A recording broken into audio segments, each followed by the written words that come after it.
आज मेरा दूसरा क्लास है और आपको मैं रीजनिंग के विषय में बताना है। रीजनिंग क्या है? रीजनिंग ही एक ऐसा सब्जेक्ट है जो किसी भी स्टूडेंट को एग्जाम में रामबाण का काम करता है।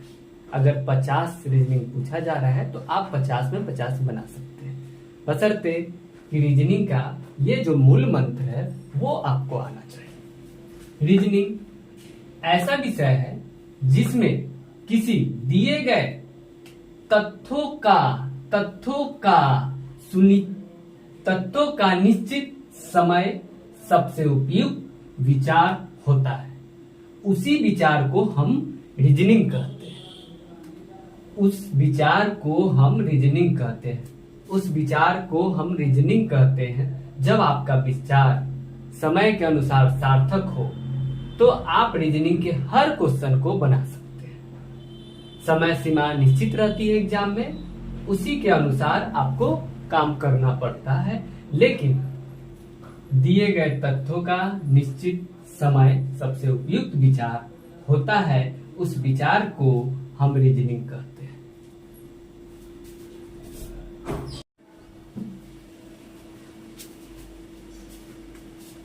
साथियों, नेक्स्ट अल्फाबेट के विषय में जानना है।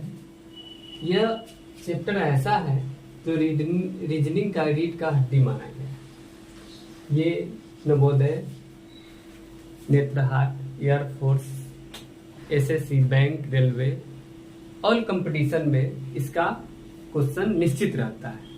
किसी किसी एग्जाम में 10 से 15 क्वेश्चन रहते हैं जो कि हर स्टूडेंट को, चाहे वो नवोदय का एग्जाम दे रहे हैं, चाहे वो कंपटीशन का एग्जाम दे रहे हैं, उनको ये याद रहना जरूरी है। ए से लेकर जेड तक याद करना टफ रहता है। जैसे ए का मान 1 है, बी का मान 2 है, जेड का 26 है और वाई का 25 है। इस तरह से सभी मान को याद करने के लिए एक 3 ट्रिक दिया गया है। अगर आपको तीनों ट्रिक याद हो जाता है तो रीजनिंग पर आपका कमांड। अल्फाबेट के 2 टाइप है जो अगले चैप्टर में हम बताएंगे, लेकिन यहाँ देखना है, जैसे आपसे कोई पूछता है एल का मान क्या है तो आप गिन कर बताएंगे कि 12 होता है। अगर आपको याद नहीं है, एक अंग्रेजी वर्णमाला के अक्षरों का स्थानीय क्रमांकित मान के साथ निरूपण। ए जो है लेफ्ट की तरफ से, बाएं से, और जेड है राइट से। जब इधर से इधर आते हैं तो ए का स्थान क्या होगा? जब इधर से इधर जाते हैं, बाएं से दाएं की तरफ जाते हैं, तो जेड का स्थान क्या होगा? जैसे आप गए ए टू जेड, इधर से जेड की तरफ, तो उसका स्थान क्या हो गया? अब आप आते हैं जेड टू ए, यानी कहने का मतलब हो गया कि इसका स्थान क्या होगा? जेड की तरफ से। तो इसको इस तरह से लिखिए, ए टू जेड है, तो जेड की तरफ से इधर आते हैं तो इसका स्थान आपका क्या होगा? वो आपको इस सारे फॉर्मूला में सुनिश्चित हो जाएगा। जैसे पहला ट्रिक है सीफिलोरक्स। ये 3 के टेबल पर आधारित है। सीफिलोरक्स, 3 का 3 6, 9, 3 12, 15, 3 18, 3 3 8 24।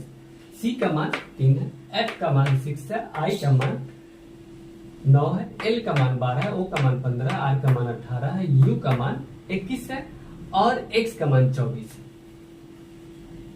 ये टोटल 8। अगर इसको आप 8 है ये, तो इसको आप याद करते हैं तो इस फॉर्मूला पे आपको एबीसीडी का 26 लेटर याद हो जाएगा। जैसे ए का मान तो आपको ऐसे ही याद है कि 1 होता है, जेड का मान आपको इसी तरह याद है 26 होता है, आपके लेफ्ट में आपका पड़ोसी 20 होता है, आपके लेफ्ट में आपका पड़ोसी कौन है, राइट में आपका पड़ोसी कौन है, वो निश्चित आपको याद रहेगा। जैसे इसके बगल में इसका पड़ोसी कौन है तो डी है, डी का मान तो आप जानेंगे ना 4 है। इसके बगल में इसका पड़ोसी कौन है? बी है, बी का मान तो जानेंगे ना 2 है। यानी सी याद करने से आपका 3 याद हो गया। उसी तरह एफ में है, एफ का भी याद करेंगे तो इसका पड़ोसी कौन है वो याद हो जाएगा, इसका पड़ोसी कौन है वो याद हो जाएगा। तो पहला ट्रिक है सिफिलोरक्स। एग्जाम में कभी कभी पूछ देता है, जब CFIL को गायब कर देगा, OREX रहेगा, तो इस स्थान पर आपको क्या भरना पड़ेगा?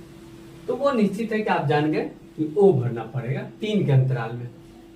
दूसरा अहम फॉर्मूला, अहम ट्रिक है जिसका इंपॉर्टेंट अपने आप में रखता है AE जो T। उसी तरह A का मान 1 हो गया, E का मान 5 हो गया, J का मान 10 हो गया, O का मान 15 हो गया, T का मान 20 हो गया और Y का मान 25 हो गया। इस पर आपका भी सारा फॉर्मूला ABCD का क्रम याद रहेगा। अब नेक्स्ट है जो खुद से बनाया गया था ये ट्रिक।